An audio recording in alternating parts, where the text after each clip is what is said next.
this is Snake. Colonel, can you hear me? Loud and clear.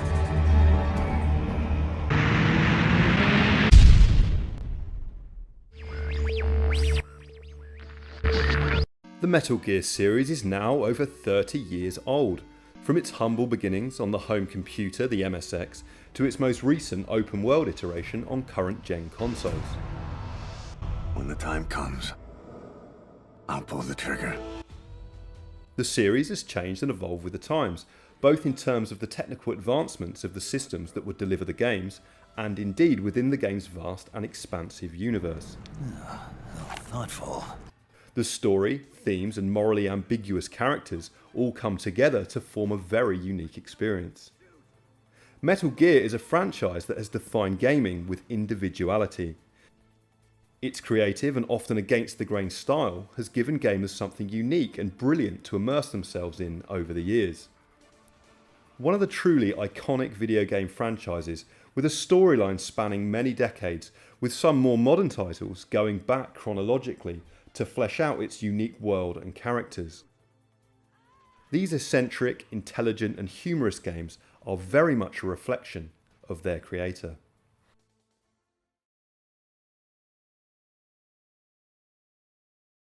Hideo Kojima was born in Setagaya, Japan in 1963. From an early age, Kojima would nurture a passion for creative writing and would create stories, often of great length, to submit to magazines in the hope of being published. With a young Kojima's stories sometimes exceeding 400 pages in length, it is not difficult to see where the roots of his most famous gaming franchise's rich and detailed story have come from. His love of cinema also showed from a young age, and he would create short movies on 8mm film with friends. Family and financial pressures would push Kojima towards a traditional career path, and he would go on to study economics at university. His suppressed creativity, though, would not be contained for very long. It was whilst at university that he discovered Nintendo's Famicom console. In a time where globally video games were much maligned, Kojima saw them as a synergy of his creative passions and realised the medium's potential very quickly. 3 games in particular caught his attention, not least Shigeru Miyamoto's early masterpiece, Super Mario Bros.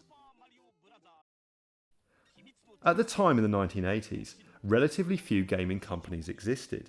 Kojima would apply to Konami as much due to the proximity of their studios to his house as their suitability as an employer.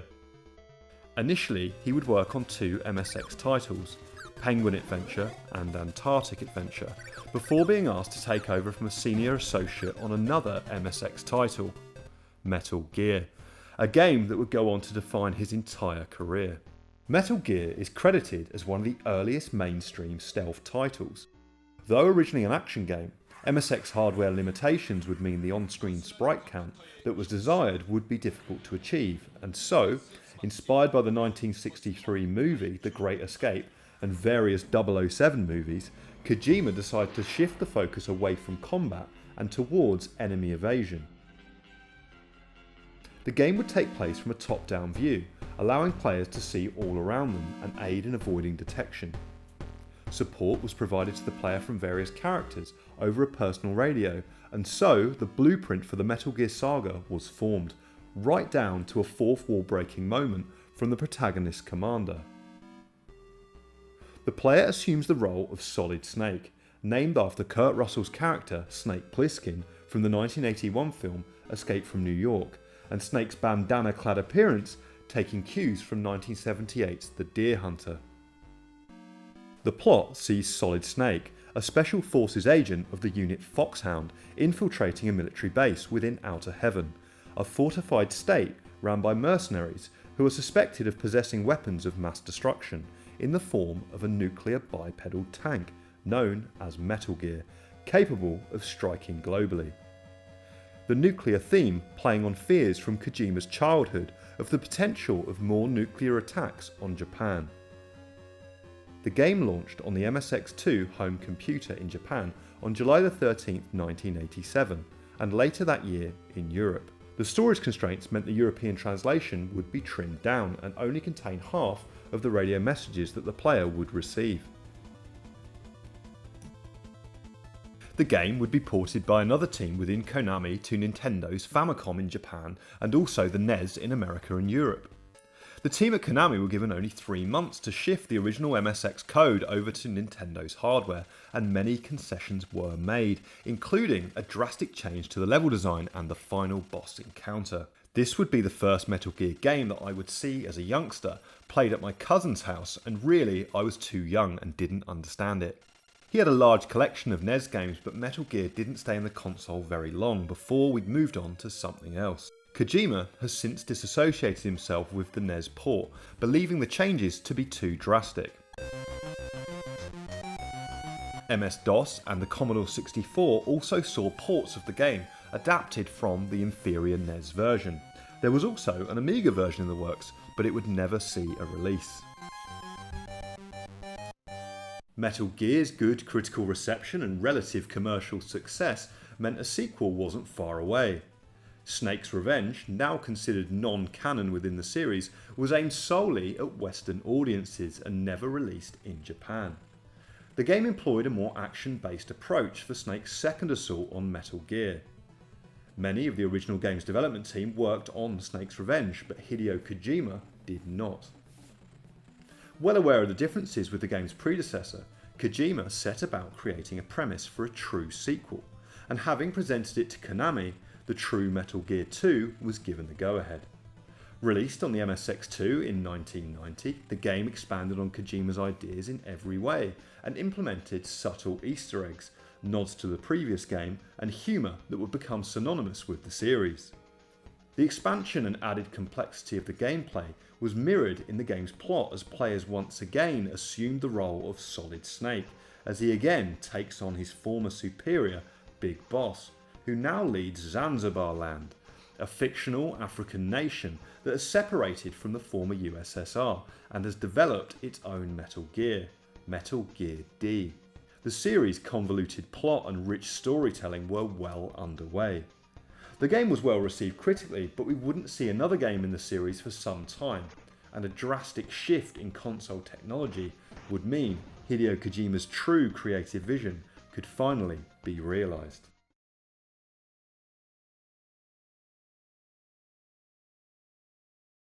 Launched in 1994, Sony's PlayStation would see a graphical leap between console generations like none before it.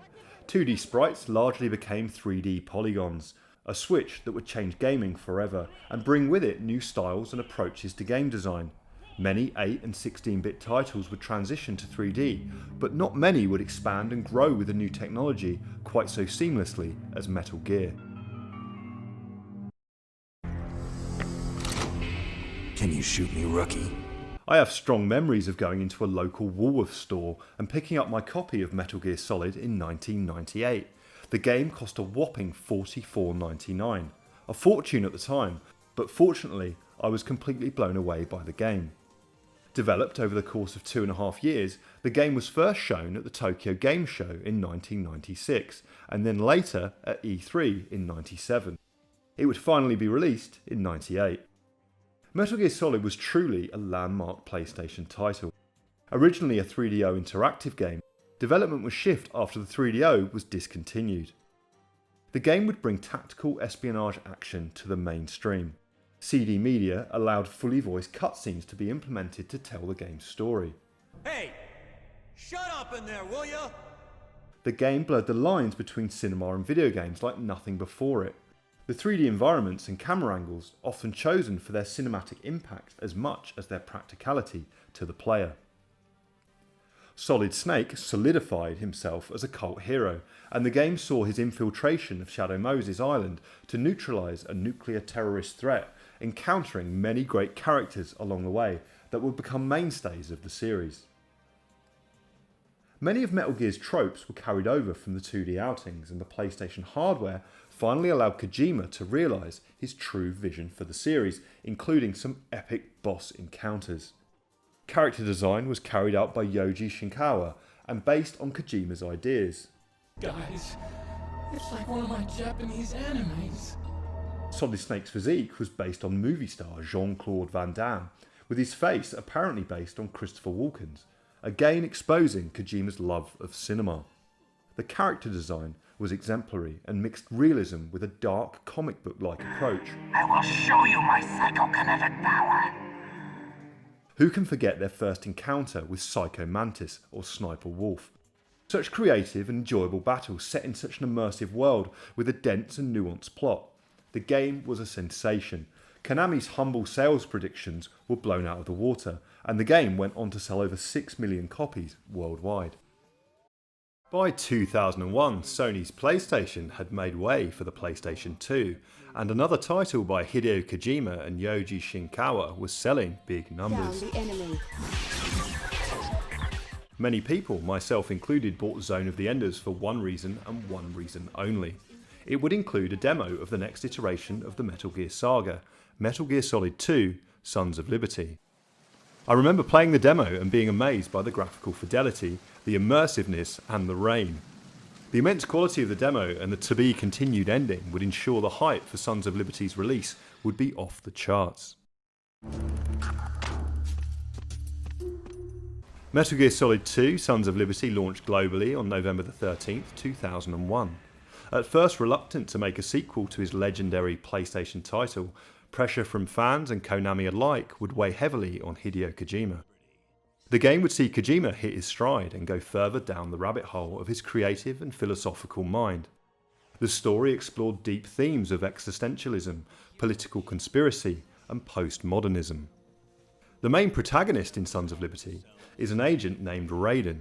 The young, blonde-haired rookie divided opinion among fans and critics alike.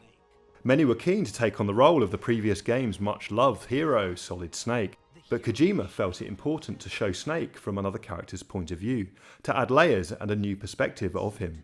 The change of protagonist surprised everyone, not least because previews of the game showed Solid Snake in action in scenes that would later be taken on by Raiden. What the hell is that? Gameplay evolved further with Raiden given more moves to help stay covert in his mission, and enemy AI improved massively. Actually, one more thing. You'll find it hard to believe, though. I saw a man hiding under a cardboard box. The PlayStation 2 hardware allowed for great attention to detail and interaction with the environment, which all helped add to the immersion. The plot is once again engaging and increasingly convoluted, with cutscenes taking over even more of the game's runtime. Some critics went so far as to describe the plot as incomprehensible. I think it's fair to say it is a little unapproachable at first, but like much of the series, players are rewarded for their perseverance and attention. I was still a smoker back in 2001, and I would use the lengthy cutscenes as an opportunity to enjoy my terrible habit and drink a cup of coffee. I loved the fusion between movie and game. Metal Gear Solid 2 is thought to be the first post-modern video game, and broke new boundaries for the medium, exploring difficult subjects such as conspiracy theories, child exploitation, and sexual orientation. Kojima, ever the visionary, had so much to say, and in video games had found his perfect outlet.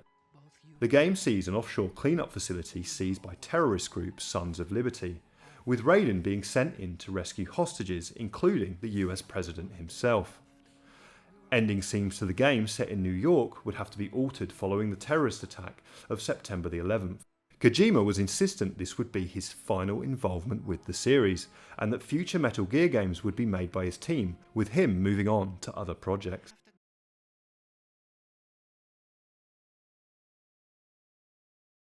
Metal Gear Solid 3 is my personal favourite entry in the series. Originally intended to be a PlayStation 3 title, the third PlayStation's delay would mean the PS2 would see another Metal Gear Solid. Upon release of the game, I was working as a sales assistant for Blockbuster Video, back in the days of physical media. When quiet, I would play the game on the shop's display screens, trying my best not to ignore customers. Kojima once again surprised everyone with the direction that the game would take. The player assumes the role of Naked Snake, who would in the future become known as series staple Big Boss. The game takes place in 1964, at the beginning of the series chronology, and long before the events of the NES games and at the height of the Cold War. Set in the Soviet jungle, with the series' well-established stealth gameplay in place, the player's focus would this time be split between enemy evasion and survival, including new mechanics where Snake would be hampered by untreated injuries and have to sustain himself in the wild, and use a new camouflage system to help him evade enemies.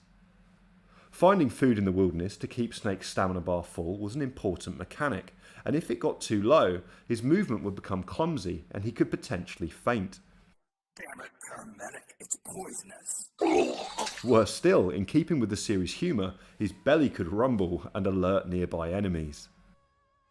The mission is to rescue Soviet scientist Sokolov, who is developing a nuclear tank.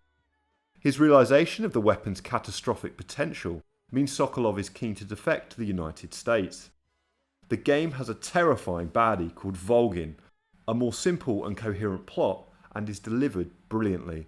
To me, this is Metal Gear at its best, and Kojima's ideas coming together perfectly.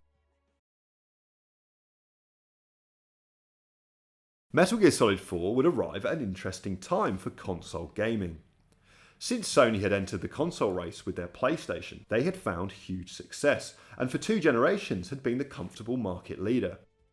In 2008 though, Microsoft's Xbox 360 was seeing strong sales after being first to market and offering innovative new features. A unique achievement system coupled with an increasingly robust online service and exclusive titles that would prove to be system sellers.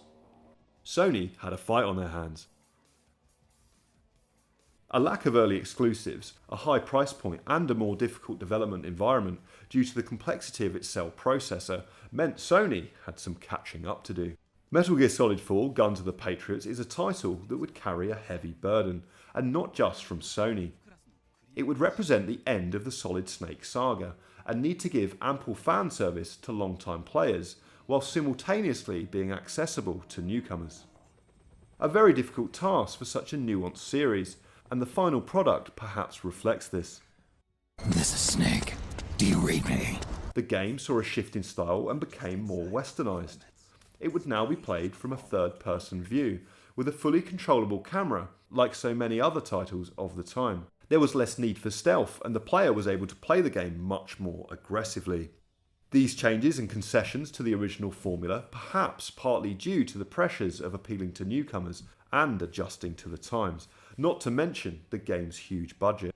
Kojima has stated in an interview that Solid Snake represents himself.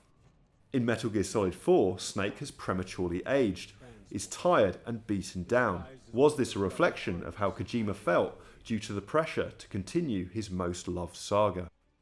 All this said, playing the 4th iteration upon release was an amazing experience. Finally, we had a follow-up to Sons of Liberty. The PS3's new Blu-ray technology allowed for a truly epic storyline, complex as ever, but with some magical moments of fan service, as Snake tries to take down Liquid Ocelot, and an ending that is truly unforgettable. I personally consider the 4th game to be a flawed masterpiece. Kept you waiting, huh? 2015's Metal Gear Solid 5 The Phantom Pain released across console generations and is arguably the greatest stealth video game ever made. It would follow on from Metal Gear Solid Ground Zeroes, a shorter Metal Gear experience released in 2014. For the first time, the game uses an open world sandbox, and players could choose the order in which they take on missions, with more becoming unlocked the further you progress. The open world style gave the player the ability to tackle missions in multiple ways, and often rewarded quick thinking, initiative and creativity. Players were able to traverse the large game world via horseback, ground vehicles and helicopters. Assistance could be provided for each mission from a silent female sniper known as Quiet.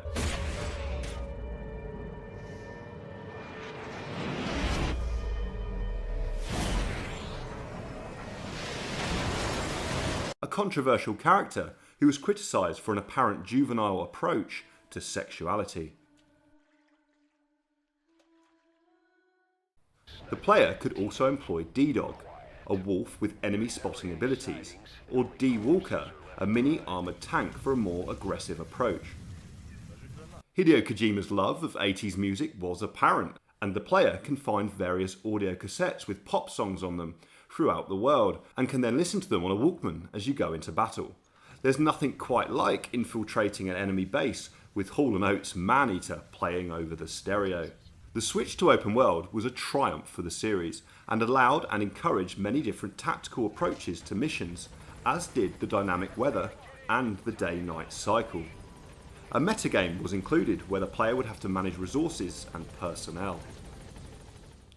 The player takes on the role of Big Boss, codenamed Venom Snake. The game follows on from Ground Zero's story as the player awakens from a 9-year coma, teaming up with Revolver Ocelot and Diamond Dogs as you try to take down Skullface, who, with the help of Huey Emmerich, has created a new Metal Gear, the Solanthropus.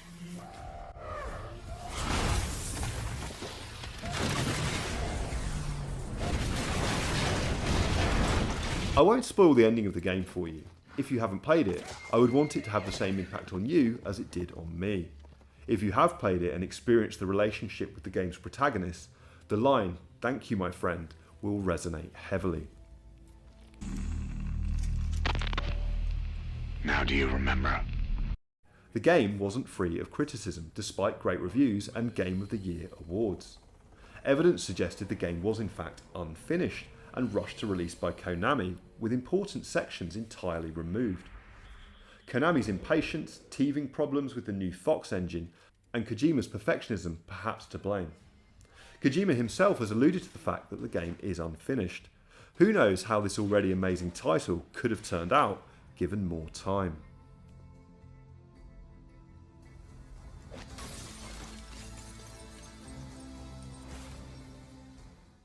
Following Metal Gear Solid 5, Hideo Kojima would finally be free from his most recognised series. A serious falling out with Konami after reports of their bad treatment of staff and a shift to focus on mobile games would see Kojima and Konami part ways after a relationship that had spanned almost 30 years. Kojima has since been given absolute creative freedom by Sony for his upcoming title Death Stranding, which, from previews, looks as bizarre as it does fascinating. In this lengthy essay, I've left out many titles in the Metal Gear universe that deserve attention, not least the PSP's brilliant Peace Walker, the action-based Metal Gear Rising, and many other spin-off titles. It's always a challenge trying to do such a series justice in a short video. The Metal Gear series is truly one of a kind within gaming, and a reminder of just how amazing and individual the medium can be, tackling complex issues with grace, self-awareness, and at times a wacky sense of humour. Hideo Kojima's genius will long be remembered for these intelligent, complex pieces of art that push gaming in directions that most would never have imagined. If you enjoyed this video and would like to see more like it, please consider subscribing, and thank you for watching.